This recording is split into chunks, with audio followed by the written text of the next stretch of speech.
शहरात मागील अनेक दिवसांपासून रिक्षा चालक आणि इतर वाहन चालकांमध्ये वाद झाल्याच्या घटना समोर येत आहेत। यातच आज दुपारी काठेगल्ली सिग्नल लागलेला असताना दुचाकीस्वार हा उन्हामुळे रस्त्याच्या कडेला सावलीत उभा असताना मागून आलेल्या रिक्षा चालकाने त्याच गाडी पुढे घे असं सांगितल्याने दोघांमध्ये वाद निर्माण झाला।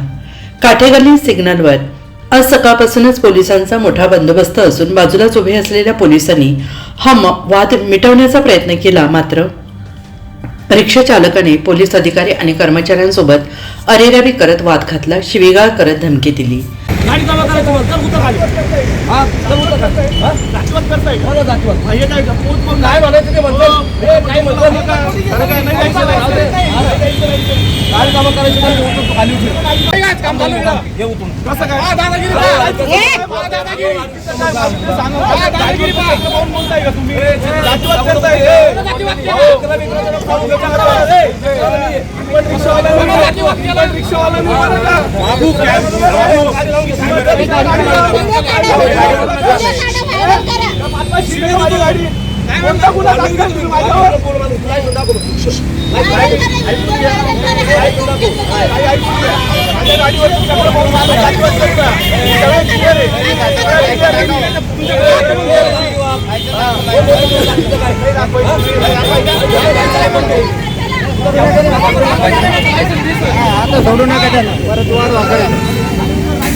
वाहतूक पोलिसांनी मुंबई नाका पोलीस ठाण्यात संपूर्ण घटनेची माहिती देताच मुंबई नाका गुन्हे शोध पथक घटनास्थळी दाखल होत संशयितास ताब्यात घेतलं असून पुढील कारवाई मुंबई नाका पोलीस करत आहेत। NCN न्यूजसाठी रोहन दानी, नाशिक।